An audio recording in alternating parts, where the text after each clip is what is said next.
부산교회 참 되게 어설픈데 너무 가슴이 따뜻해지고 이거 뭐 어떻게 설명해야 될지 모르겠어요. 저희 교회는 되게 세련됐는데 이렇게 가슴 뜨거워지는 경험을 거의 안 하거든요. 정직하게 고백하건데 되게 여기 어설픈데 되게 뜨거워져요. 그래서 제가 이 공간에 있다는 게 너무나 감사하고 행복하고 하나님께 참 막 찬양하는데 뭐 물 끓이는 소리가 어서 오라고 인사하고 이래도 되나 싶은데 되게 저희 교회에서는 상상할 수 없는 일이에요. 근데 되게 좀 하나님께서 참 기뻐하시겠다 그런 생각이 들면서 이곳에 오늘 하나님의 은혜로 또 부어주시기를 사모하면서 기도하겠습니다. 살아계신 하나님 아버지, 이 시간에 우리가 이곳에 모인 것은 사람의 말을 듣고 싶어서가 아니라 하나님의 말씀을 듣고 싶어서 모였습니다. 오래전부터 기도하게 하시고 사모하게 하시고 이곳에 주의 말씀 들으려고 주의 백성들 불러 모아 주셨사오니 주님께서 우리에게 진리의 말씀으로 인도하여 주옵소서. 미련하고 어리석은 이 종을 주님 손에 맡기옵고 예수님의 이름으로 기도하옵나이다. 교회는 왜 세상의 희망인가? 교회에 돈이 많기 때문인가? 기술을 탁월한 무슨 노하우를 가지고 있는 기술을 가지고 있고 세상이 가지지 못한 특별한 어떤 사람들이 모였기 때문인가? 그렇지 않습니다. 교회가 세상의 희망인 것은 예수 그리스도가 계시기 때문입니다. 우리는 예수 그리스도를 따르기 때문입니다. 우리 그리스도인들을 한 사람 한 사람이 예수 그리스도를 따를 때 우리는 세상 사람들이 누리지 못하는 것들, 세상에서는 아무리 지식이 많고 명예가 많아도 그냥 열심히 사는 거지 뭐. 왜 사는지를 몰라요. 어떻게 살아야 되는지, 내가 어디서 와서 어디로 가는지 알 수가 없어요. 그래서 사람들은 실패를 두려워하고 사람들의 평가를 두려워하고 또 세상의 죽음이나 질병을 두려워하면서 염려하면서 살죠. 그러나 우리는 예수 그리스도께 의지하면서 그리스도와 함께 살아가기 때문에 하나님의 은혜 안에서 강하고 평강을 누리게 되는 것입니다. 누가 하나님 나라의 일꾼이 됩니까? 라는 질문으로 시작해 보겠습니다. 어떤 사람이 하나님 나라의 일꾼이 되고 세상의 희망이 되는 예수님의 자녀가 될 수 있을까? 요한복음 21장 15절에서 17절까지 우리 한 목소리로 같이 읽겠습니다. 시작. 그들이 조각 먹은 후에 예수께서 시몬 베드로에게 이르시되 요한의 아들 시몬아 내가 이 사람들보다 나를 더 사랑하느냐 하시니 이르되 주님 그러하나이다. 내가 주님을 사랑하는 줄 주님께서 아시나이다. 이르시되 내 어린 양을 먹이라 하시고 또 두 번째 이르시되 요한의 아들 시몬아 내가 나를 사랑하느냐 하시니 이르되 주님 그러하나이다. 내가 주님을 사랑하는 줄 주님께서 아시나이다. 이르시되 내 양을 치라 하시고 세 번째 이르시되 요한의 아들 시몬아 내가 나를 사랑하느냐 하시니 주께서 세 번째 내가 나를 사랑하느냐 하심으로 베드로가 근심하여 이르되 주님 모든 것을 아시오매 내가 주님을 사랑하는 줄을 주님께서 아시나이다. 예수께서 이르시되 내 양을 먹이라. 아멘. 우리가 잘 알고 있는 부활하신 주님께서 갈릴리 호수에 오셔서 제자들과 함께 조반 아침 식사를 먹은 후에 그때 제자들은 밤새도록 그물질했는데 얻은 것이 없었어요. 그때 주님께서 오른편에 던지라고 해가지고 많은 물고기를 잡아서 물고기 잡고 오니 예수님이 해변가에서 생선을 굽고 계셨고 떡을 굽고 아침 식사 준비해 놓고 방금 잡은 물고기도 가져오라고 해서 함께 제자들과 먹으면서 대화 나누시던 중에 요한 아들 시몬아 베드로에게 3번 비슷한 질문을 하셨죠. 우린 궁금해요. 왜 예수님은 베드로에게 3번씩이나 비슷한 질문을 하셨을까요? 요한의 아들 시몬아, 네가 이 사람들보다 나를 더 사랑하느냐? 이 2가지 해석이 가능해요. 이 사람들이 나를 사랑하는 것보다 네가 더 사랑하느냐? 이것도 가능하고요. 네가 이 사람들을 사랑하는 것보다 나를 더 많이 사랑하느냐? 이것도 가능해요. 성경학자들이 주석들 보면 이렇게 저렇게 해석하기도 해요. 어떻게 해석하든지 네가 이들보다 나를 더 사랑하느냐? 주님 그렇습니다. 내가 주님 사랑하는 것은 주님이 아십니다. 내 양을 먹이라. 왜 똑같은 질문을 3번씩이나 하셨을까요? 어떤 분들은 이렇게 해석해요. 원어를 가지고. 이 사랑한다라고 번역한 말이 6번 사용되잖아요. 예수님께서 너 나 사랑하느냐? 베드로가 사랑합니다. 주님이 너 나 사랑하니? 사랑합니다. 이런 식으로 하는데 원어에 보면 단어가 2개가 사용되었어요. 아가파오라는 말하고 이게 아가페라는 명사의 동사형이에요. 아가파오 사랑한다. 그 다음에 필로스, 필라델피아 이런 도시가 있죠. 미국에. 그게 필레오라는 동사예요. 둘 다 우리 한글 성경에는 사랑한다라고 헬라 말에는 사랑이라는 단어가 3개 있는 거 여러분 들어보셨죠? 아가페, 필로스, 에로스 이런 식으로 해서 3개의 단어가 있는데 그 중에 2개를 사용했다라고 해요. 많은 분들이 아가페, 아가파오를 무조건적인 하나님의 사랑 이렇게 보고 필로스라는 사랑이라는 단어의 동사형인 필레오라는 단어를 조건적인 인간의 사랑 이렇게 번역해요. 원어 순서를 보면 이래요. 예수님께서 베드로야 네가 나를 아가파오하니 무조건적인 그런 하나님의 사랑으로 나를 사랑하니? 근데 베드로는 특이하게도 아가파오로 대답하지 않고 예수님, 내가 예수님을 필레오해요 이렇게 대답했어요. 조건적인 인간의 사랑으로. 2번째 예수님께서 또 아가파오로 물었어요. 베드로야 네가 나를 아가파오하니? 베드로가 2번째도 필레오 한다고 대답했어요. 특이하게 3번째는 예수님께서 단어를 바꾸셨어요. 요한의 아들 시몬아 네가 나를 필레오하니? 그래서 베드로가 모든 것을 아시오니 내가 주님을 필레오하는 걸 주님이 아십니다. 이렇게 번역했어요. 이렇게 사용됐어요. 그래서 많은 목사님들이 이렇게 설교하기도 해요. 예수님이 베드로에게 원하신 것은 무조건적인 아가페의 사랑이었다. 너 나 그렇게 사랑하니?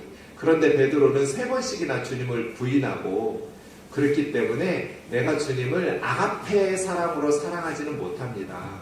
조건적인 인간적인 사랑인 필레오로 사랑합니다. 2번씩이나 주님께서 시도했는데 베드로가 둘 다 필레오라고 대답을 해서 3번째는 예수님께서 조건 요구 수준을 좀 낮추셔가지고 베드로야 네가 나 필레오하니? 베드로가 예 필레오합니다. 이렇게 했다고 설교하세요. 그러려면 성경에서 지금까지 설명과 설교가 오르려면 성경에서 사용된 아가파오라는 단어와 필레오라는 단어가 아가파오는 하나님의 사랑이고 무조건적인 사랑이죠. 하나님의 사랑은. 필레오는 조건적인 인간의 사랑으로 쓰였는지를 확인해 봐야 돼요. 그런데 요한복음이나 신약 성경에 보면 이 아가파오와 필레오라는 단어 굉장히 많이 나오거든요. 성경에서.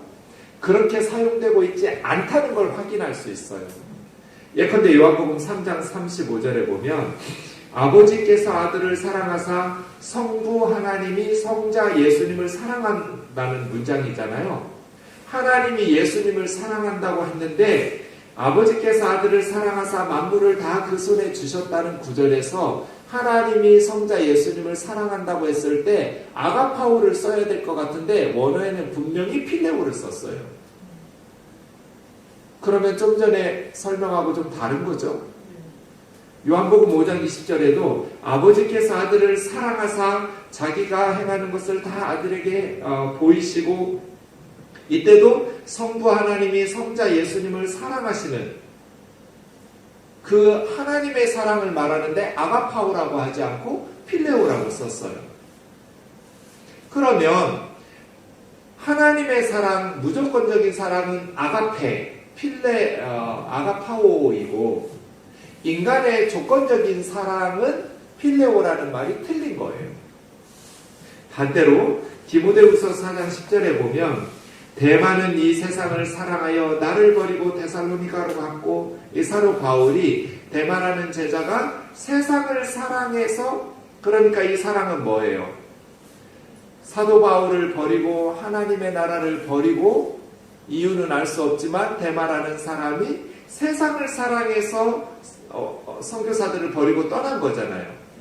그럼 이건 불순물과 찌꺼기가 있는 인간적인 잘못된 사랑인 거잖아요. 하나님 사랑하던 대마가 세상을 사랑하는 거니까요. 근데 거기는 아가파오라고 썼어요. 사도 바울은 대마가 세상을 아가파오에서 나를 버리고 데살로니가로 갔다.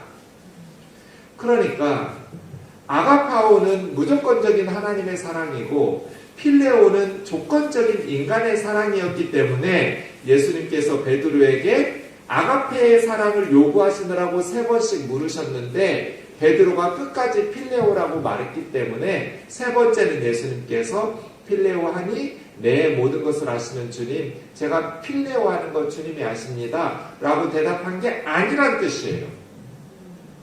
이해가시죠? 그럼 왜 예수님은 3번씩이나 베드로에게 나를 사랑하냐고 비슷한 질문을 하셨을까? 우리는 베드로의 3번의 부인에서 그 이유를 찾아야 할 것 같아요. 마가복음으로 보시면 14장 29절부터 베드로가 다 버릴지라도 나는 주님을 절대로 버리지 않겠다고 맹세했어요. 세상 사람들이 다 주님을 버릴지라도 나는 주님을 버리고 주님을 부인하면서 모른다고 하지 않겠다고. 그때 주님께서 오늘 밤 내가 닭 2번 울기 전에 나를 3번 모른다고 부인할 거야. 베드로가 뭐라고 그랬어요? 힘있게 말했어요. 내가 주님과 함께 죽을지언정 절대로 주님 부인하지 않을 거라고. 이 말 거짓말이에요? 진심이에요? 진심이에요. 거짓말 아니에요. 그냥 해본 말 아니에요. 베드로 진심이에요. 내가 다른 사람 다 주님 모른다 하고 버려도 나는 죽을지언정 주님을 버리지 않을 거라고. 베드로만 그런 게 아니에요. 모든 제자도 이와 같이 베드로처럼 우리가 12제자가 다 그랬어요. 가룟 유다 빼고 죽을지언정 주님 버리지 않겠다고. 근데 막상 주님이 체포당하시고 십자가를 향해 갈 때 제자들은 다 버리고 도망갔어요. 그래도 베드로는 다른 제자들보다 예수님에 대한 염려가 더 컸던 것 같아요. 그래서 대제사장의 집에 뒤쫓아 가죠. 멀찍이서 따라갈 망정 다른 제자들은 도망가 버렸으니까 부인할 기회도 없었지만 베드로는 그래도 예수님에 대한 사랑이 좀 더 다른 제자들보다 예수님에 대한 애정과 염려와 근심이 좀 더 컸던 것 같아요. 그래서 아랫뜰에서 예수님이 앞에서 지금 모욕을 당하면서 그 엄청난 재판을 받고 있는데 베드로가 불주고 있을 때 너도 나사렛 예수와 함께 있었다. 나는 네가 무슨 말 하는지 모르겠다. 부인하고. 또 69절에 보시면 사투리 쓰는 거 보니까 그 도당이라고. 갈릴리 북방 사투리가 다르거든요. 예루살렘 쪽하고. 너 나사렛 예수 그 도당이라고. 아니라고. 너 갈릴리 사람이라고. 진짜 그 도당이라고. 우리가 봤다고 하면서 3번째 모른다고 저주하면서 맹세까지 했어요. 내가 거짓말하면 저주받아 죽어도 좋아. 난 절대로 저 사람 모르는 사람이야. 하면서 저주하고 맹세하면서 세 번째 부인하고 닭이 두 번째 우니까 베드로가 통곡하죠. 그래서 예수님께서 조밥 먹은 후에 내가 너 사랑하느냐? 라고 물으시는 거죠. 내가 주님 사랑합니다. 왜 이때 예수님은 사랑하냐고 물으셨을까요? 베드로에게. 야, 네가 맹세했잖아. 죽을지언정 나 버리지 않는다며. 어떻게 네가 그럴 수가 있어? 그렇게 하지 않으셨어요. 베드로야, 네가 사도로서 나 이제 부활 내 사명 끝났으니 승천해야 되는데 교회 잘 맡아서 목회할 수 있겠냐? 내 양을 먹일 수 있겠냐? 내 양을 칠 수 있겠냐? 이렇게 묻지 않으시고 너 나 사랑하냐? 이렇게 물으셨어요.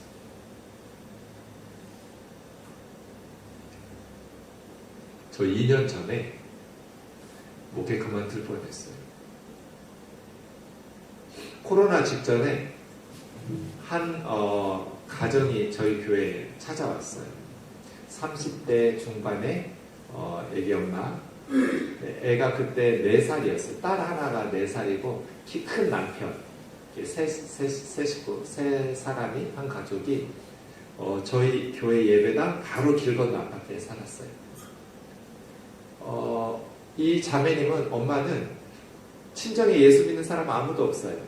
평생 교회라는 데를 한 번도 가본 적이 없어요. 처음 교회 나온 거예요. 저희 교회에. 남편은 주일학교 때는 교회 다녔어요. 근데 크면서 교회를 안 다녀요. 당연히 그 두 사람이 결혼해서 낳은 딸 이 세 식구는 교회 남편만 주일학교 때 잠깐 다녔고, 근데 이 엄마가 암에 걸렸었어요. 몇 년 전에. 그래서 수술하고 이제 나았어요. 완치 판정 받았어요. 그러면서 시어머님이 권사님이셨어요. 그래서 신앙생활 하도록 아들 이제 내외에게 권면하니까 길 건너 교회인 저희 교회 온 거예요. 그런데 얼마나 예쁘게 신앙생활 하는지 몰라요. 목사님, 제가 왜 예수님을 이제서 믿게 됐는지 너무 억울해요. 왜 나는 이제서 예수님을 알게 됐는지 너무너무 예수님 좋다고. 친구들한테 전도하면서 정말 열심히 신앙생활 했어요. 근데 안타깝게도 코로나 시작되고 난 후에 암이 재발됐어요. 근데 몇 년 만에 암이 재발됐는데 이번에는 수술할 수 없도록 퍼져버렸어요. 그래서 항암을 하는데 아산병원에서 이제 더 이상 치료해줄 게 없다고, 불가능하다고 판정을 내렸어요. 얼마나 속이 타는지. 제가 그냥 예배당에 앉아서 기도를 할 수가 없어요. 1년 지났으니까 애기 엄마가, 애가 5살, 4살 때 저희 교회 왔고 5살 때 재발했는데 5살 딸을 둔 엄마가 지금 죽어가는 거예요. 그러니까 코로나 기간에는 교회 사역도 어떻게 많이 할 수도 없었잖아요, 우리가 다. 그래서 시간은 많이 있으니까 제가 예배당에 앉아서 기도하다가 속이 타가지고 그냥 조용히 앉아서 기도할 수가 없는 거예요. 그 엄마 생각하면. 그래서 차를 끌고 관악산으로 가서 저희 옆에 가까이 있거든요. 관악산에 오르면서 기도를 했어요. 속이 답답하니까. 야외로 나가가지고. 기도 제목은 하나예요. 하나님 살려주세요. 딸이 소윤이었는데 소윤이 엄마 좀 살려주세요. 그 기도 제목 하나 가지고 관악산에 오르는데, 사람들 많이 다니는 등산로에는 사람들 그냥 신경 쓰는 것도 귀찮아가지고 사람들 안 다니는 길로 다녔어요. 관악산에 보면 육봉능선이라고 그랬어요. 암벽 등반하는 사람들이 훈련하는 코스예요. 거기서 가끔 사람들이 떨어져 죽기도 하는 위험한 난코스예요. 바위 암벽들이 많아서 제가 일부러 그 길로 가요. 왜냐하면 사람들 부딪히는 게 귀찮아가지고 혼자 집중해서 기도하려고 땀 뻘뻘 흘리면서 육복능선을 매주 갔어요. 코로나 기간 동안에 일주일에 2번 내지 3번은 어떤 때는 매일 가기도 하고요. 주중에 어떤 때는 난 기도하다가 답답하면 산에 가는 거예요. 가가지고 땀 흠뻑 흘리면서 하나님 제발 살려주세요. 근데 어느 날 산에 오르는데 제 마음속에 강력하게 그런 생각이 드는 거예요. 네가 그 소윤이 엄마 암세포를 네 몸에 다 옮겨서 네가 대신 죽으면 어때? 이런 생각. 제가 뭐라고 대답했을까요? 대답 못했어요. 내가 죽으면 우리 식구들은 어떻게 해요? 또 우리 교회 식구들은 어떻게 해요? 그래서 대답을 못하고 그냥 산에 올라갔어요. 그리고 산에서 내려오면서 제가 하나님께 대답을 했어요. 하나님 하겠다고. 이유가 3가지가 있었어요. 첫 번째, 우리 아들은 대학 졸업할 때까지 다 키워놨는데 그 자매님 아이는 이제 5살이라고. 내가 죽는 게 맞죠? 두 번째, 우리 집에는 예수님을 안 믿는 사람이 하나도 없어요. 우리 집에 전도할 사람이 없어요. 근데 그 자매의 친정에는 예수님 믿는 사람이 하나도 없어요. 다 전도해야 돼요. 그러니 내가 천국 가는 게 맞죠. 세 번째는 믿음도 내가 더 좋아요. 그리고 질병도 제가 더 잘 견딜 수 있어요. 왜냐하면 저는 죽을 뻔한 수술을 2번이나 했거든요. 그러니 병원에 왜 그 소독 냄새가 저는 고향에 온 것 같아요. 하도 병원에서 오래 살아가지고 그냥 되게 기분 좋아지는 냄새예요. 특이하죠? 아픈 거 나 자신 있다고. 하나님 앞에 기도하다가 데려가시면 가고 투병생활 내가 대신하겠다고. 그렇게 3가지 이유를 하나님 앞에 들이대면서 그 다음부터 몇 달 동안 계속해서 산에 오르면서 내려올 때까지 소윤이 엄마의 모든 암세포를 나에게 옮기라고. 하나님은 그 마음 주시잖아요. 그렇게 몇 달을 기도했는데 점점 몸이 안 좋아져. 어느 날은 이제 제가 자주 가서 병원에 가서 그때 코로나 검사하고 면회도 잘 안 될 때였지만 워낙 위급하니까 마지막에는 매일 가서 예배하고 기도하고 그리고 왔는데 그 전에는 띄엄띄엄 격일로 이런 식으로 가던 때였어요.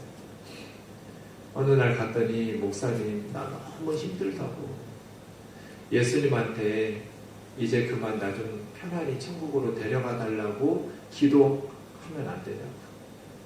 제가 뭐라고 그랬냐면 안 된다고 그랬어요.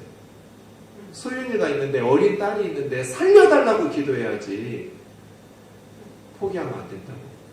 왜 제가 그렇게 했냐면 모질게 했냐면 하나님이 관악산에 오를 때 저에게 주신 생각이 있었으니까. 저는 하나님 믿었거든요. 반드시 하나님께서 살려주실 거라고. 그러니까 포기하지 마라. 그날 토요일이었는데 오전에 소윤이 엄마하고 같이 예배하고 병원에서 같이 찬양하고 기도하고 말씀 전하고 왔는데 오후 저녁쯤 되니까 임종이 가까웠다고 다시 연락이 와서 다시 병원에 갔어요. 그래서 토요일 저녁부터 주일 새벽까지 7시간 동안 제가 병원에서 같이 있었어요. 저랑 남편이랑 그 소윤이 엄마랑. 그리고 제품에서 죽었어요. 주일 새벽에 죽었는데 마지막 죽기 직전까지 제가 무슨 기도했냐면 하나님 아직도 늦지 않았어요? 라고 기도했어요. 하나님 아직도 늦지 않았다고. 하나님 이 소윤이 엄마의 모든 암세포를 나에게 옮기시고 하나님은 하실 수 있지 않나요? 하나님 약속대로 하라고. 그래서 하나님이 살아계심을 보여달라고. 그리고 많은 사람들 예수님에게로 전도할 수 있게 하나님 도와달라고. 마지막 순간까지 저는 그렇게 기도했어요. 속으로. 근데 그냥 떠났어요. 장례식 치르고 제가 영적인 침체에 빠졌어요.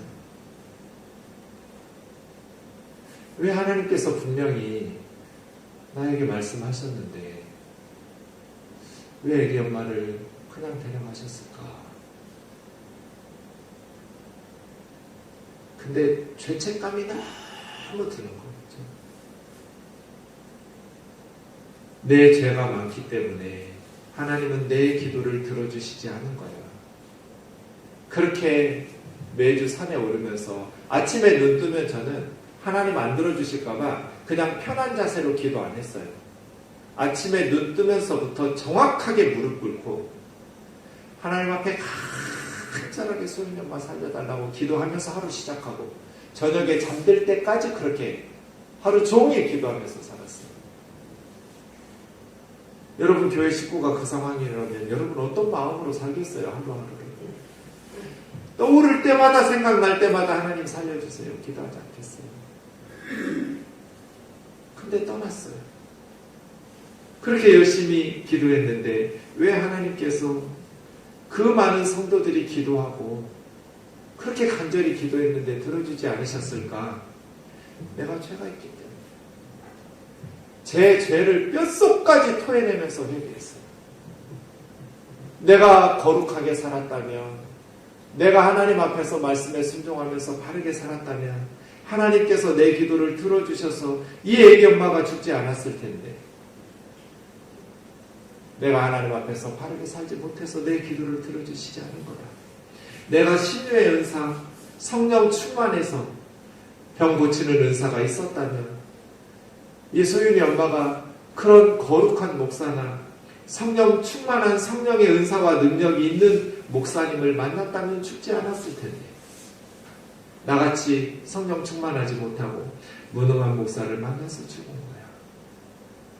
성도가 죽어가는데 어떻게 목사라는 놈이 밥을 처먹어?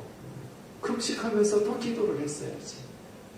애기 엄마가 죽어가는데 어떻게 목사라는 사람이 잠을 쳐자? 철회하면서 예배당에서 하나님 앞에 더 간절히 부르짖었어야지. 모든 것들이 후회돼요. 그러면서 네가 죽인 거야. 저 스스로 저에게 그렇게 말했어요. 깊은 영적인 침체에 빠지고 불면증이 시작돼서 잠을 못 잤어요. 몇 주 동안 밥을 못 먹었어요. 그리고 나중에는 공황장애가 왔어요. 설교를 할 수도 없고 아무것도 할 수가 없었어요. 아내에게 여보 나 더 이상 목회를 못할 것 같아. 울고만 있었어요. 그냥 침대에 누운 시체처럼 하루 종일 무기력, 그리고 밤새 밤낮 스스로를 죄책감 속에서 자책하고 살았어요. 그렇게 몇 주를 헤매고 있었어요. 그날도 새벽 2시에서 3시 넘어가는 그쯤인데 잠을 못 자고 있는데 주님께서 오늘 이 말씀 이거 그대로 저에게 질문하는 거예요. 준경아, 네가 나를 사랑하냐? 만약에 주님이 다른 질문을 했다면 저는 못한다고 했을 거예요. 너 목회 계속 할 수 있겠냐? 아니요, 못해요. 근데 너 나 사랑하냐? 예수님이 저한테 사랑하냐고 물으시는데 어떻게 아니라고 대답해요? 제가 주님한테 그때 삐져 있어가지고 다른 질문을 했다면 무조건 반대말로 대답했을 텐데 딱 그 질문, 너 나 사랑하냐? 라고 하는데 그 새벽에 제가 아니라고 대답을 못 하겠는 거예요. 내가 주님을 사랑하긴 하죠. 지금 이 모양 이 꼴이지만 내가 주님을 사랑하죠. 그럼 목회 계속해라. 목회는 나를 사랑하는 사람들이 하는 거야. 죄 없는 사람들이 하는 게 아니고 성령의 은사와 성령의 능력이 많은 사람들이 하는 게 아니고 나를 사랑하는 사람들이 하는 거야. 목회 그만두지 마라. 그 생각을 그러시는 거예요.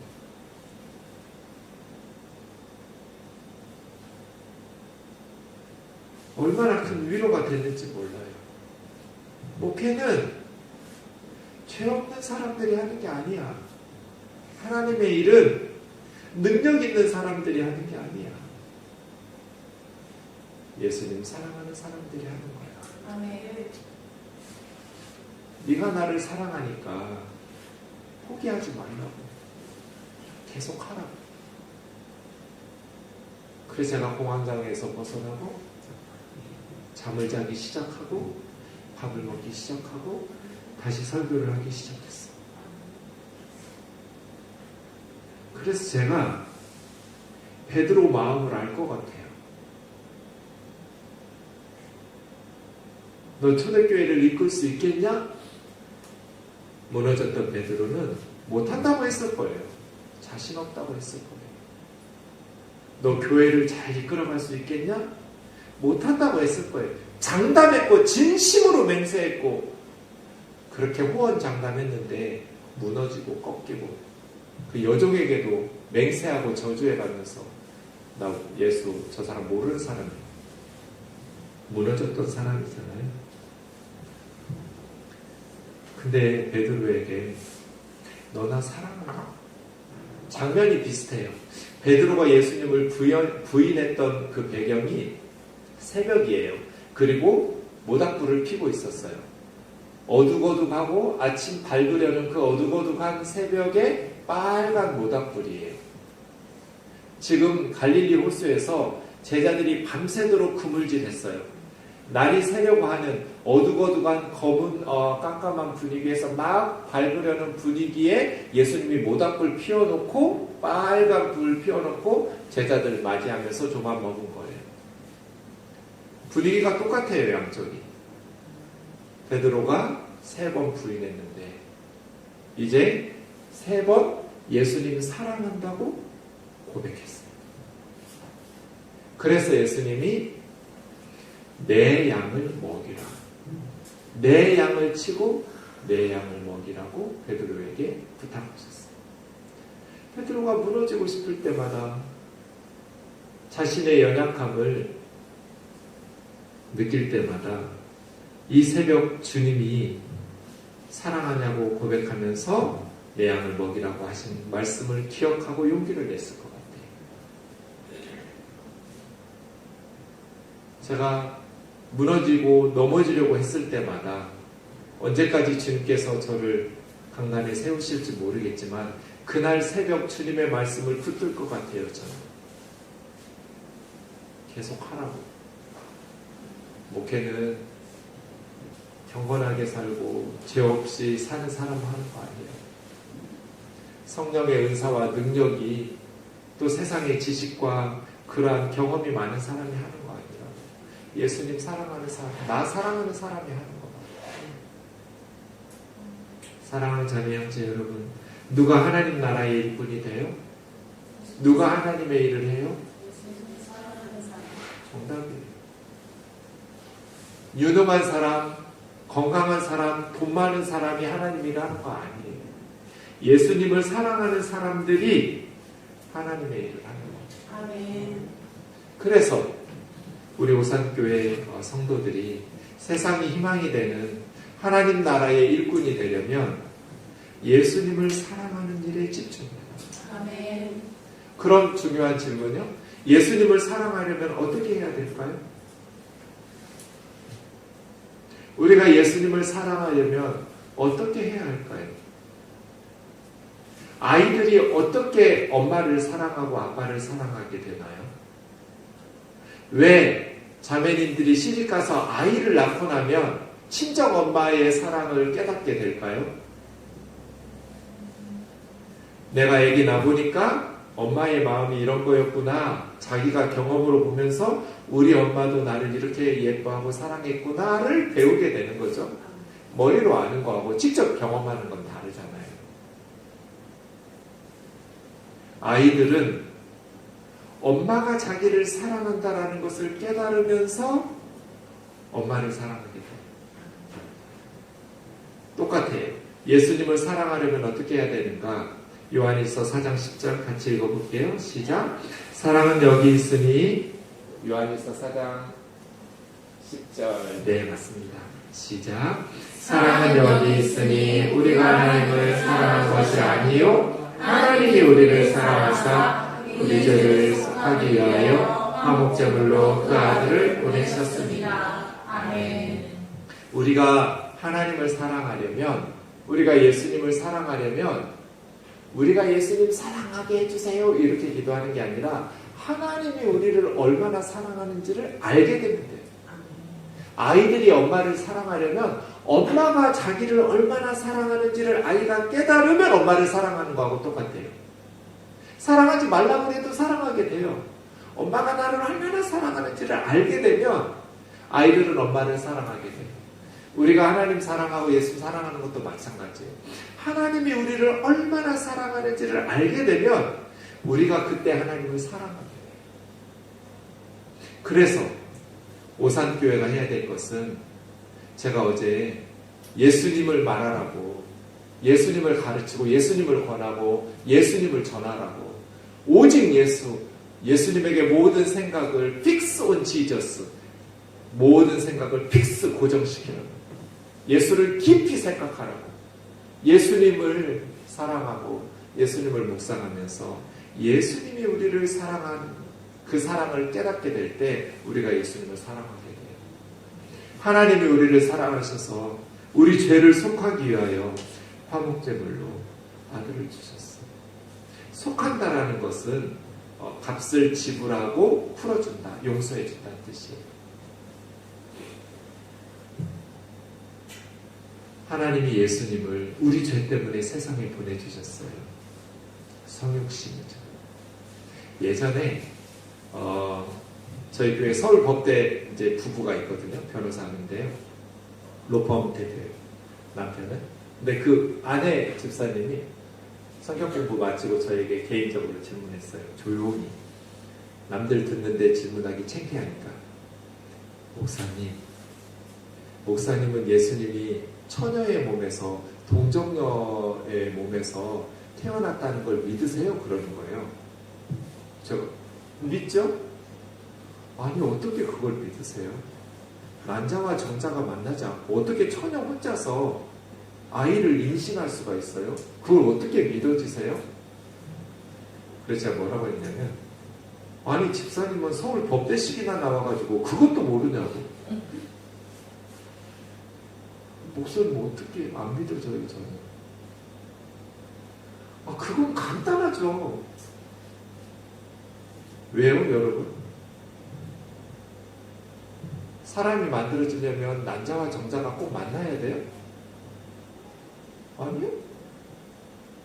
맨 처음 사람, 성경 안 믿어도 상관없어요. 우리는 처음 사람 아담과 하와로 믿지만 예수 안 믿는 사람들은 아담과 하와가 아니라고 믿을 수도 있잖아요. 어쨌든 창세기 1장을 믿든지 안 믿든지, 하나님을 믿든지 안 믿든지, 이 땅의 모든 사람들은 우리 위로 올라가면 첫 번째 사람 있겠죠? 아담과 하와라고 하든지 딴 사람이라고 부르든지, 그죠? 우리가 보니까 지금 우리는 존재하고 있잖아요. 근데 첫 번째 사람은 엄마 아빠가 없죠? 난자와 정자가 만난 게 아니네요? 엄마 아빠가 없는데 어디서 만나요? 그죠? 근데 우리는 지금 존재하고 있죠. 누가 이렇게 하신 거예요? 하나님 만드신 거예요. 하나님이 난자 정자 가지고 만드신 거 아니에요. 제가 그 얘기해 줬어요. 서울 법대식이 나와가지고 그것도 모르냐고. 첫 번째 인간은 엄마 아빠가 없다고. 그러니 난자와 정자가 만나서 만들어진 게 아니라고. 하나님이 만드신 거예요. 그 다음부터는 엄마 아빠가 난자와 정자가 만나서 사람이 만들어졌죠. 사람이 못한다고 하나님도 못한다고 그러면 돼요? 명확한 증거가 지금 우리가 있는 거잖아요. 오래전부터 하나님께서 처녀가 잉태하여 아들을 낳을 것이고 그 아들을 임마누엘이라 하라. 우리가 믿을 수 있냐 없냐보다 중요한 것은 사실이냐 아니냐 하는 거죠. 예수 그리스도 그분을 위해서 목숨을 바치면서 복음을 전해준 그의 가족들, 제자들이 있는데 인간이 믿을 수 없다고 해서 사실이 바뀌진 않아요. 제가 대학교 4학년 때 필리핀 단기 선교를 갔어요. CCC 팀에서 대학생들이 단기 선교를 갔는데 하루는 사립학교에 갔는데 마닐라에 있는 사립학교는 유치원에서부터 대학까지 있는 학교예요. 굉장히 큰 학교인데 제가 초등학교 1학년 남학생을 점심시간에 전도를 했어요. 공원에 벤치에 앉아가지고 한쪽에 앉아서 이렇게 전도를 했는데 저는 몰랐어요. 얼마나 그때까지만 해도 제가 무식했는지. 그 아이하고 얘기하다가 제가 복음을 전하다가 곁길로 샜어요. 스노우 얘기를 했어요. 하늘에서 내리는 눈 이야기를. 눈이 좀 너무 더워가지고요. 눈이 좀 왔으면 좋겠다고 했더니 초등학교 1학년 남자아이가 눈이라는 단어를 모르는 거예요. 스노우라는 단어를. 그래서 제가 설명해 줬어요. 하늘에서 하얀 가루가 떨어진다. 그걸 스노우라고 한다. 너무 차가워서 손에 오래 들고 있지도 못한다. 아이들이 그걸 뭉쳐가지고 스노우맨 눈사람을 만들기도 하고 그걸 뭉쳐가지고 던져가면서 눈싸움을 하기도 한다 했더니 얘가 눈을 크게 뜨고 저를 보면서 You are a liar! 그래요. 너 거짓말쟁이라고. 그래서 나 거짓말쟁이 아니다. 너 나중에 크면 알게 될 거다. 눈이 있다 진짜. 하늘에서 하얀 가루가 떨어진다. You are a liar, liar. 거짓말쟁이. 그러는. 왜요? 그 아이는 8년 인생 동안 한 번도 눈이라는 걸 본 적이 없고 겨울이라는 걸 경험한 적이 없어요. 필리핀은 겨울이 없어요. 너무나 더운 나라에서만 계속 살았는데 무슨 하늘에서 하얀 가루가 떨어진다는 게 이게 믿어지겠어요? 근데 눈이 있어요? 없어요? 있어요. 내가 믿을 수 있냐 없냐보다 중요한 건 뭐냐면 그게 사실이냐 사실이 아니냐 하는 거예요. 지가 눈이 없다고 믿을 수 없다고 눈이 없다고 한다고 눈이 없어지는 게 아니에요. 예수님 사건이 그래요. 사실이냐 아니냐가 중요해요. 제가 어제 예수님을 믿을 수 있는 부활의 증거가 3가지라고 그랬어요. 제자들의 증언, 바울의 증언 말이에요. 수없이 순교당해가면서 예수님의 부활을 증언했어요. 에이, 사람이 죽으면 끝이지 어떻게 다시 살아나. 제자들 니들이 예수님의 시체를 무덤에서 훔쳐놓고 부활했다고 거짓말하는 거잖아. 그럼 제자들이 뭐라고 그러겠어요? 너희들이 무덤 지키고 있었잖아. 군인들이 안 지켰다 이러지 않고요. 우리가 깊이 잠들었다 그렇게 말했어요. 새벽에 와서 도둑질해 갔잖아. 야, 그 잠든 사람들 놔두고 어떻게 큰 돌문을 우리가 소리도 안 나게 열고 예수님의 시체를 훔쳐가겠어. 예수님의 시체를 훔쳐가려면 그냥 통째로 바쁜데 훔쳐가지 왜 그 수의 같은 거, 수건 같은 거 그대로 놔두고 알몸만, 예수님의 시체의 알몸만 가져가겠어. 몰라, 니들이 변태인가 보지. 안 믿어요. 그런데 이 보통 사람인 줄 알았던 예수님의 제자들이 죽어요. 그렇게 박해를 하면서 죽여가는데도 부활의 주님을 증언하면서 우리는 보고 들은 것을 전하지 않을 수 없다 하면서 순교를 당하는 거예요. 이 바울의 증언, 제자들의 증언을 어떻게 설명할 거예요? 내가 믿을 수 있냐 없냐보다 중요한 것은 사실이냐 아니냐예요. 그런데 하나님께서 우리 죄를 위해서 독생자 예수 그리스도를 보내주시고 예수님에게 우리의 모든 죄를 다 뒤집어 씌워서 이거 700년 전에 이사야 선지자에게 다 제자들을 통해서 선지자들을 통해서 예언한 그대로죠. 시편 22편에 보면 다윗은 1010년에서 970년까지 40년 이스라엘 왕이었던, 그러니까 예수님보다 1000년 전 사람이에요. 1010년부터 왕이었으니까. 예수님보다 1000년 전에 살았던 다윗은 시편 22편에서 예수님의 십자가를 그대로, 시편 22편 1절이 엘리 엘리 라마 사박단이잖아요. 나의 하나님 나의 하나님 어찌하여 나를 버리시나이까. 그 시편 22편에 뭐로 되어 있어요? 원수들이 개들이 내 손과 발을 찌른다. 다윗 시대에는 십자가의 처형 방법이 없었어요. 나무에다가 사람을 매달아 죽이는 처형법이 세상에 없었어요. 죽인 후에 시체를 걸어놓긴 했어요. 그런데 산 사람을 그렇게 나무에 찔러가지고 수족을 손발을 찔러 죽이는 십자가 처형이 없었어요. 다윗 시대에는. 그리고 다윗이 왕인데 누가 다윗을 그렇게 찔러 죽이겠어요? 겉옷은 나누고 속옷은 제비뽑나이다.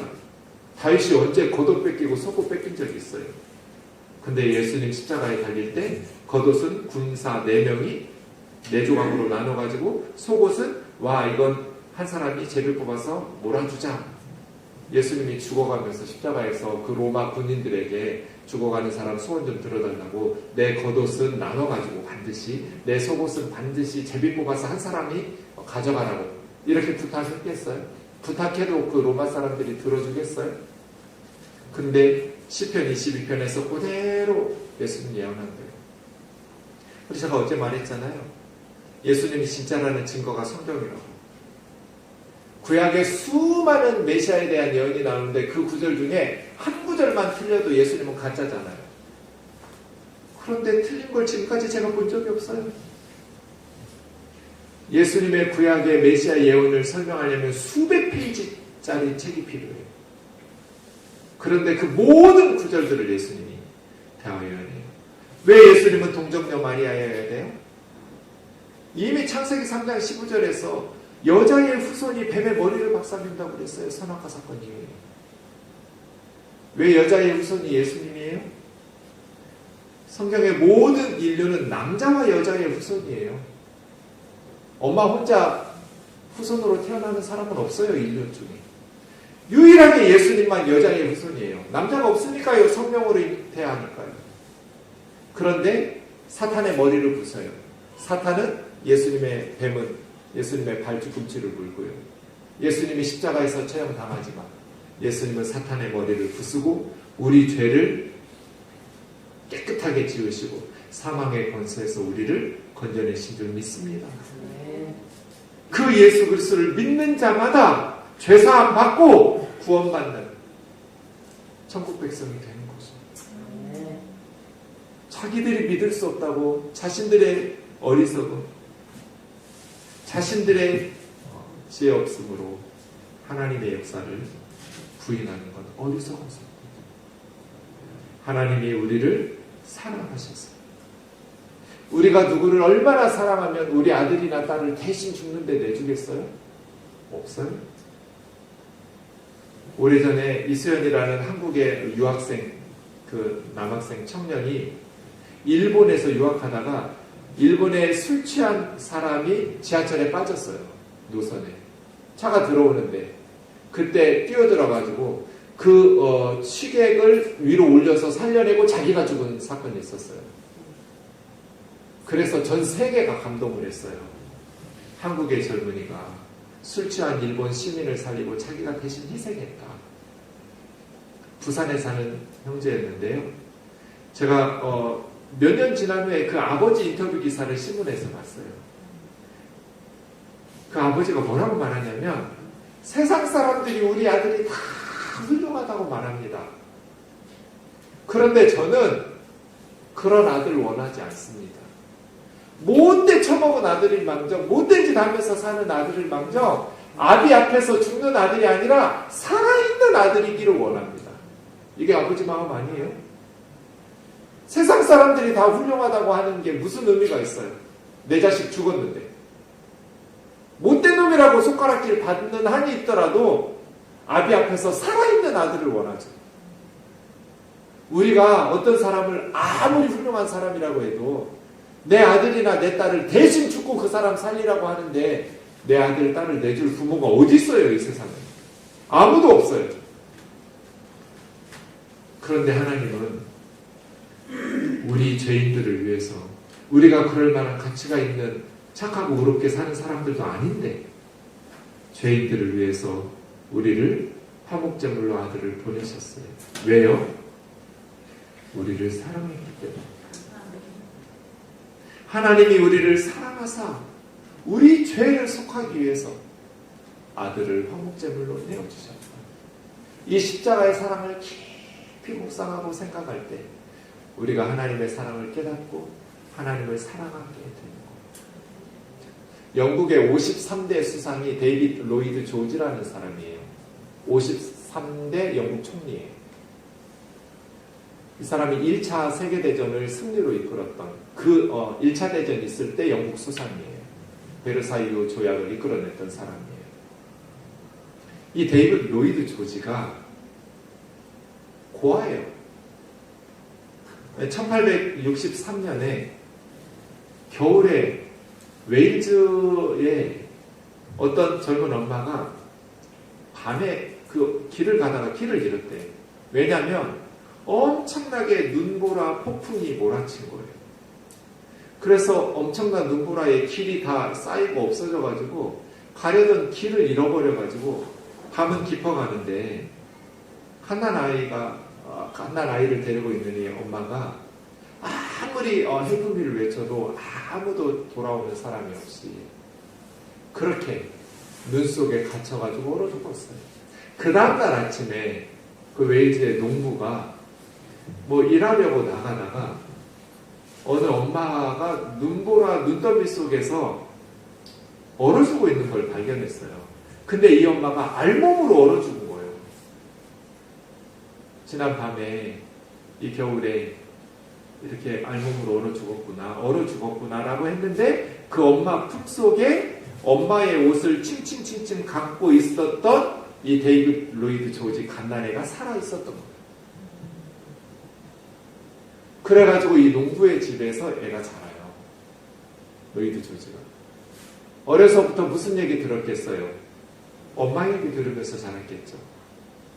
너희 엄마가 너 살리려고 자기 옷 하나하나 벗어가지고 그 추운 밤새벽에 너 돌돌돌돌 말아서 너 살리고 자기 품에 안고 얼어 죽었다. 어려서부터 로이드 조지가 엄마 얘기를 들은 거예요. 고아로 자랐는데 엄마의 사랑이 늘 이 아이 마음속에 있으니까 얘가 어떻게 공부하겠어요? 나 살리려고 엄마가 얼어 죽었는데 하루에 5시간 이상 자지를 않았대요. 열심히 공부를 했대요. 졸릴까봐 배불리 먹지도 않았대요. 그래서 영국 수상이 되고 총리가 된 거예요.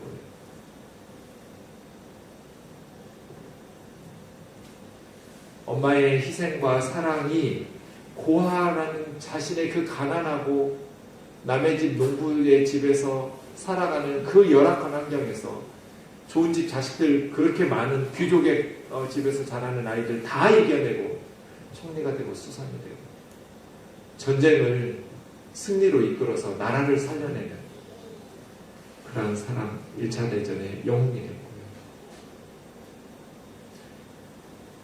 우리도 그런 사랑 받은 사람들이에요.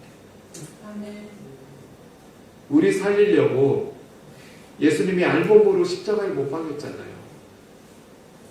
겉옷은 4조각으로 군인들이 뺏어가고 속옷 벗겨가지고 제비 뽑아서 한 군인이 병사가 가져가고 예수님 공개적으로 사람들 앞에서 알몸으로 못 박힌 거잖아요. 우리는 아무리 힘들어도 하나님이 우리를 붙드시기 때문에 완전히 하나님에게 버림받지는 않아요. 그런데 예수님은 완전히 하나님에게 버림받았어요. 하나님의 그 버림받은 엘리 라마 사박다니 어찌하여 나를 버리시나이까. 그걸 우리는 경험할 수가 없어요. 우리는 하나님이 버리시지를 않으니까. 그 엄청난 고통으로 십자가의 사랑으로 우리 죄를 속하기 위해서 화목제물로 십자가에 오르신 그 주님의 은혜가 우리를 살리시는 줄 믿습니다. 예수님을 사랑하려면, 나를 사랑하기 위해서 예수님께서 십자가에서 어떤 고난을 받으셨는지를 깊이 묵상하면서 날마다 주님을 찬송 가운데, 기도 가운데 높이고 경배하기를 원합니다. 그리고 하나님을 사랑하게 돼요. 제가 예전에 그런 생각이 들었어요. 갑자기 내가 사람들을 너무 좋아하고 사랑하니까 예수님에게 좀 미안한 생각이 들었어요. 예수님, 그래서 어떻게 기도했냐면, 제가 지금보다 예수님을 더 많이 사랑하게 해주세요. 이렇게 기도했어요. 제가 예수님을 더 많이 사랑하게 해주세요. 며칠 동안 기도했는데 어느 날 아침에 자고 일어나서 눈 떴는데 응답이 됐어요. 제가 뭐라고 기도했냐면, 내가 예수님을 더 많이 사랑하게 해주세요. 이렇게 기도했거든요. 근데 주님이 어떻게 응답하셨냐면요, 아침에 자고 일어나서 딱 눈을 떴는데 갑자기 왜 그런 느낌 여러분 받아보셨어요? 예수님이 얼굴을 내 얼굴 딱 대고 부모님 이런 느낌. 잘 잤니? 부모님? 깜짝 놀랐어요. 네.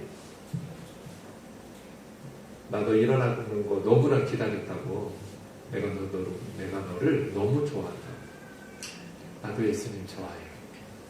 근데 하루 종일 그냥 예수님이 졸졸졸 따라다니시면서 저하고 함께 있는 것 같은 거예요. 저녁이 잠들 때까지. 그러면서 계속 틈만 나면 내가 너를 얼마나 사랑하는 줄 아니? 내가 너를 얼마나 좋아하는 줄 아니? 제가 뭐 사랑받을 만한 놈도 아니고, 내가 제 아내가 맨날 그래요. 당신이 얼마나 못된 사람인지 교회 가서 통로한다? 그래요. 그러면 제발 좀 살려달라고.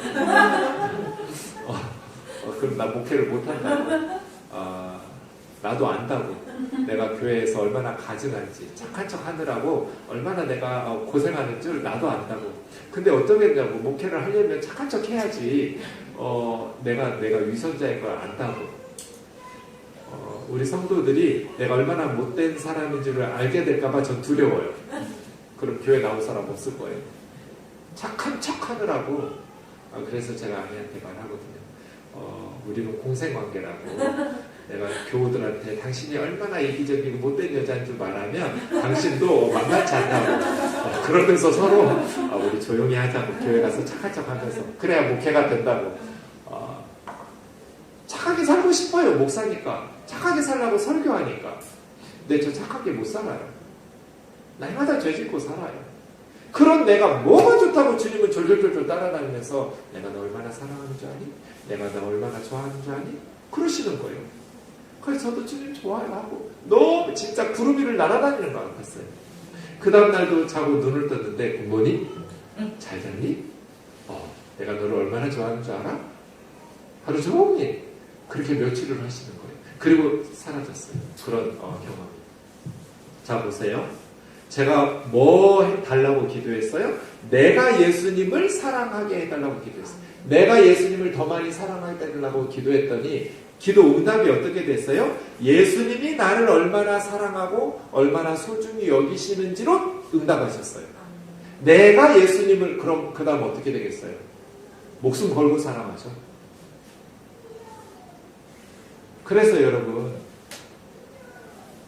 예수님을 사랑하기를 사모하고 예수님을 더 많이 사랑하게 해달라고 기도하시고, 그럼 아마 여러분에게도 기도 응답은 예수님이 여러분을 얼마나 사랑하시는지, 예수님이 여러분을 얼마나 소중히 여기시는지를 깨닫게 해주실 거예요. 아멘. 그래서 우리가 예수님을 사랑하지 않고는 견딜 수 없게 해주실 거예요.